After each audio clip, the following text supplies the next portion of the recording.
Então vamos lá, hoje nós vamos esclarecer sobre o julgamento da inconstitucionalidade do regime de pagamento dos precatórios de forma parcial. Essa declaração trouxe um proveito muito significativo para a sociedade toda. Nós estamos falando do pagamento de uma ordem, de um débito público, feito de forma integral ao arrepio do que estaria sendo feito até então. Se essa decisão lhe interessa, se saber como você que tem um precatório vai receber esse seu precatório nos próximos meses, então fique conosco para mais informações sobre esse tema. Então vamos lá, vitória nos pagamentos dos precatórios.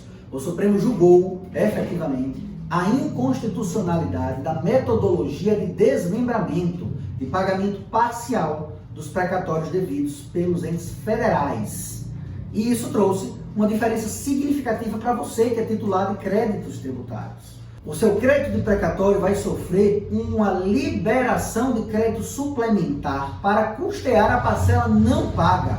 Isso é muito relevante para aquelas pessoas que receberam precatórios parcelados descritos no exercício de 2022, 23, 24 e 25. Esse julgamento transitou em julgado e agora sim já podemos contar a vitória no pagamento integral dos precatórios devidos pela União. Parabéns a todos nós. Então vamos lá, hoje é dia de falar sobre o julgamento do tema 1002 do STF. Ele trata sobre a inconstitucionalidade da forma como os precatórios passaram a ser pagos a partir do exercício de 2022. Eles passaram a ser pagos de forma parcial. Isso mesmo. Para quem não se lembra, houve uma emenda à Constituição e o limite, o teto de pagamento dos precatórios, ele foi definido por percentuais. Esses percentuais, evidentemente, que diminuíram os valores que eram pagos pela União.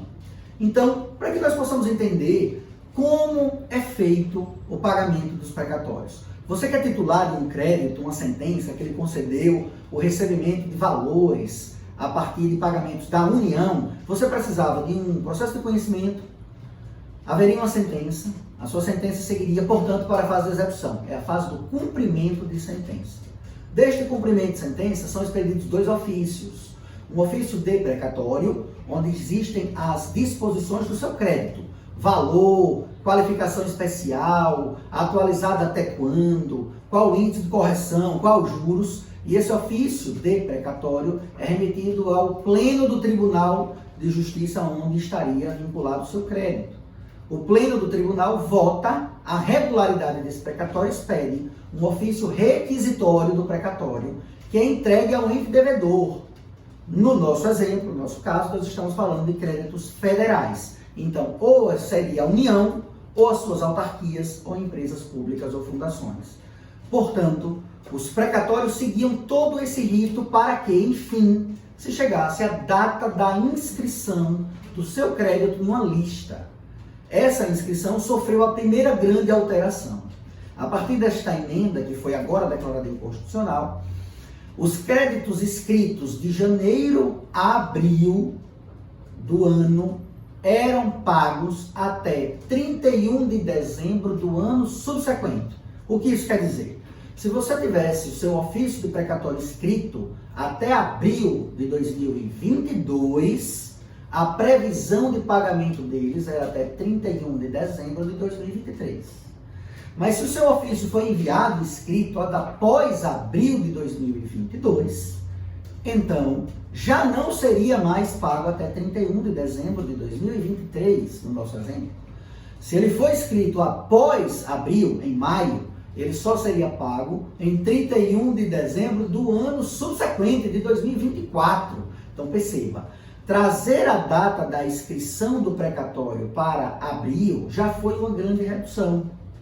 Isso trouxe o desmembramento de pagamentos de precatórios escritos no mesmo ano. Se ficou alguma dúvida, volta um pouquinho o vídeo, você vai conseguir entender. Eu falo sobre isso para que a gente consiga compreender como eram feitos os pagamentos de precatório com a alteração constitucional.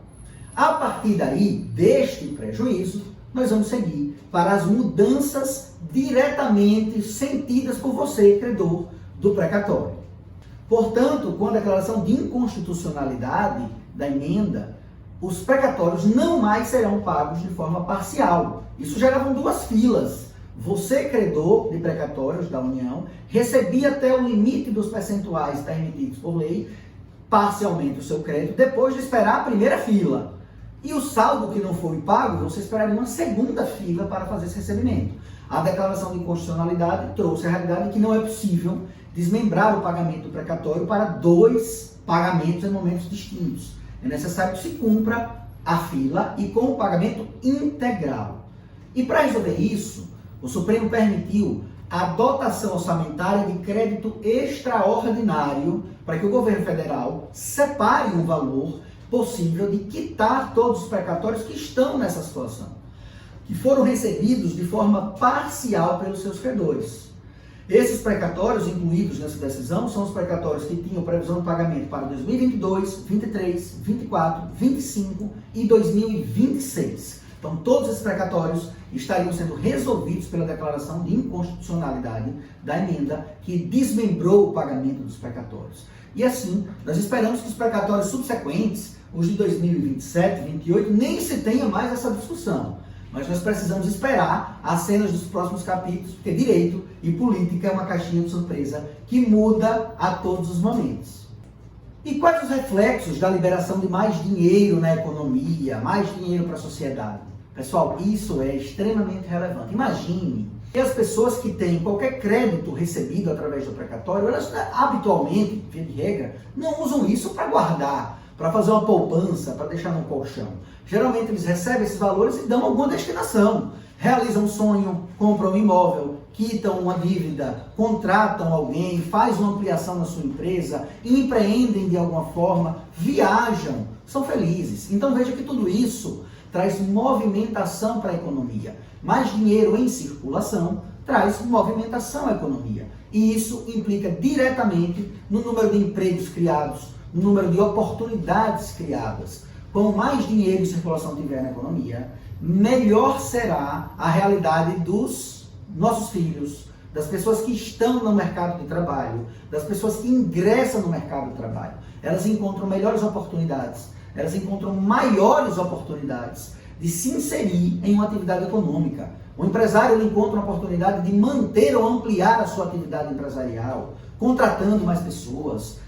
Quem tem a necessidade de realizar um sonho, de viajar, de ir para um hotel, estimula a atividade hoteleira, traz mais funcionários, o pessoal de cozinha, de copa, de limpeza, o pessoal de manutenção de ar-condicionado, copeiras. Então percebam que mais dinheiro em circulação na economia traz uma realidade socioeconômica melhor para toda uma coletividade.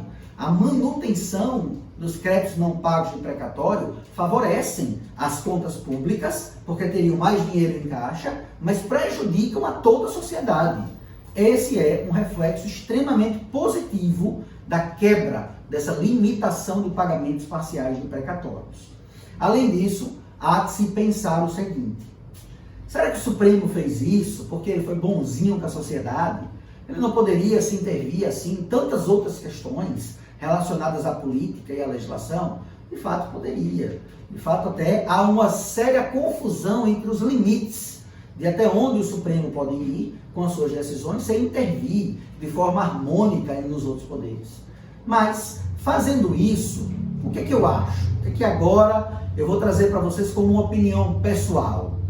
Eu não acredito que nada que saia do Supremo, saia da política, ele vem da conotação de ajudar uma sociedade por um critério meramente de ser bonzinho.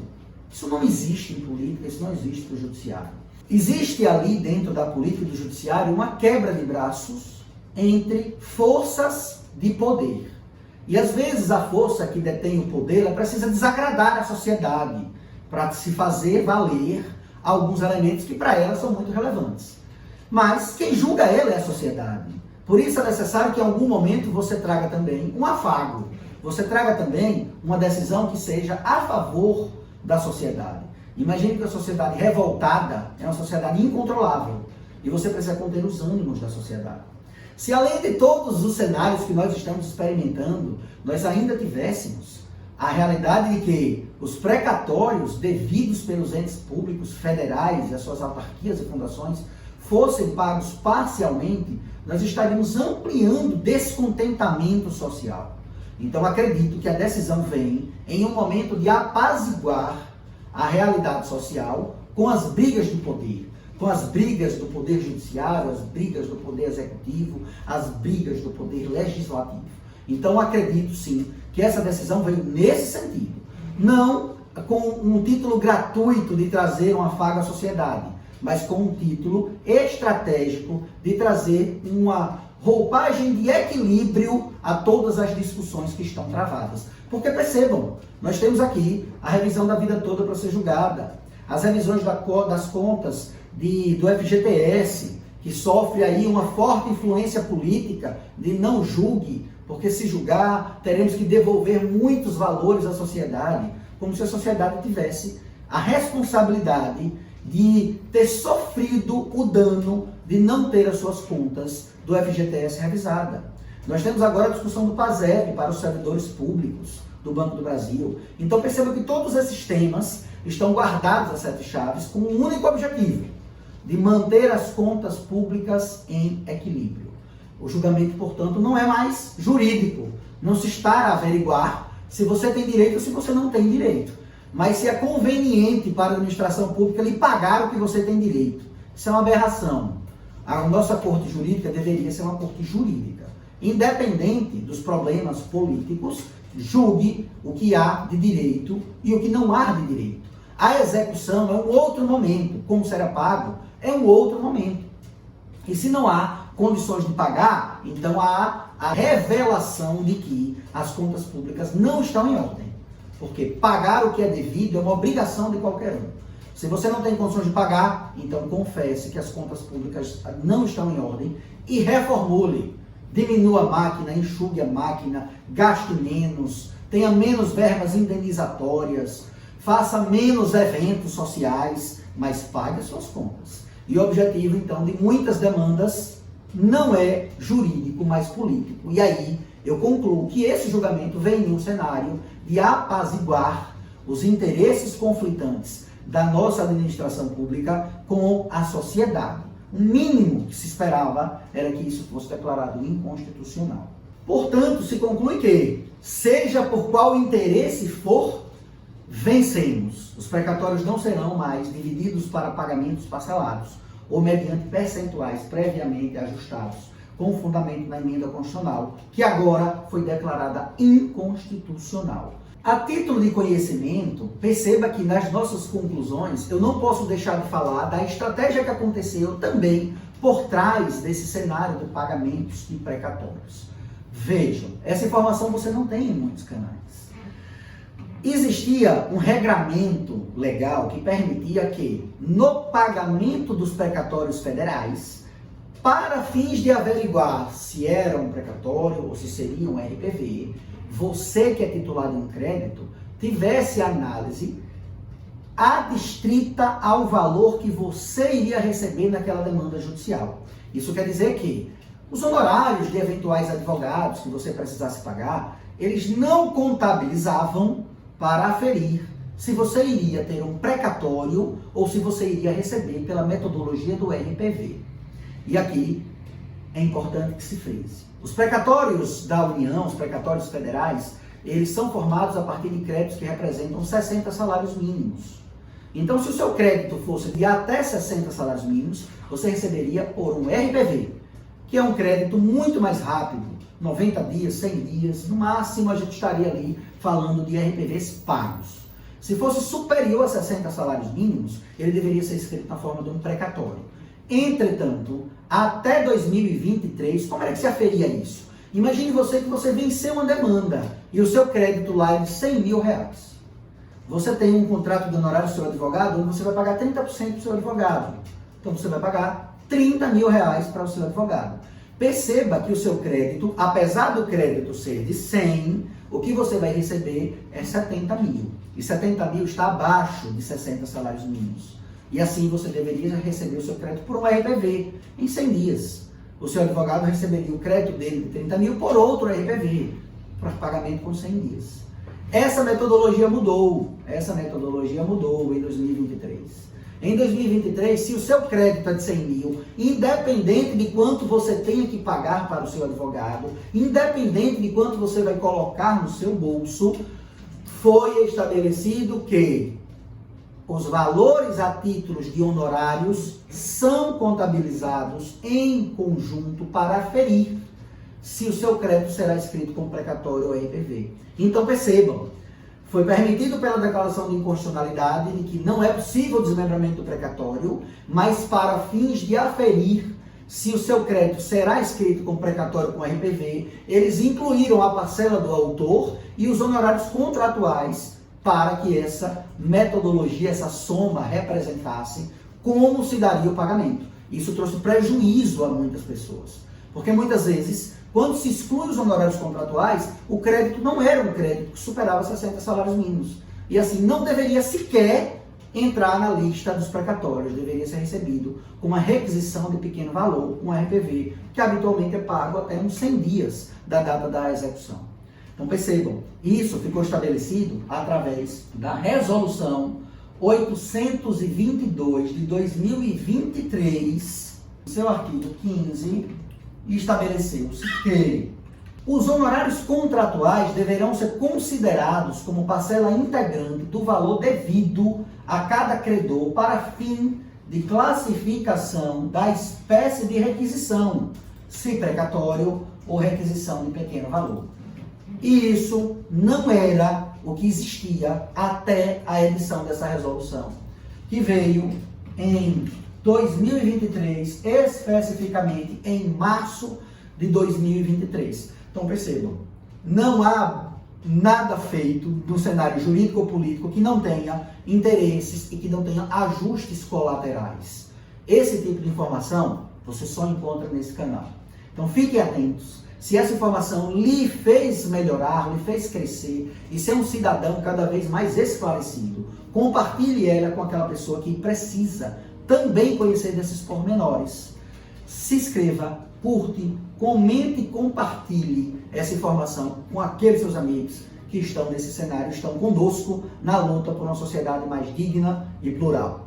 Deixe seus comentários e as dúvidas nós vamos responder em vídeos apartados. Escreva aquilo que é pertinente sobre o tema e isso vai nos ajudar a produzir os próximos conteúdos para os vídeos subsequentes.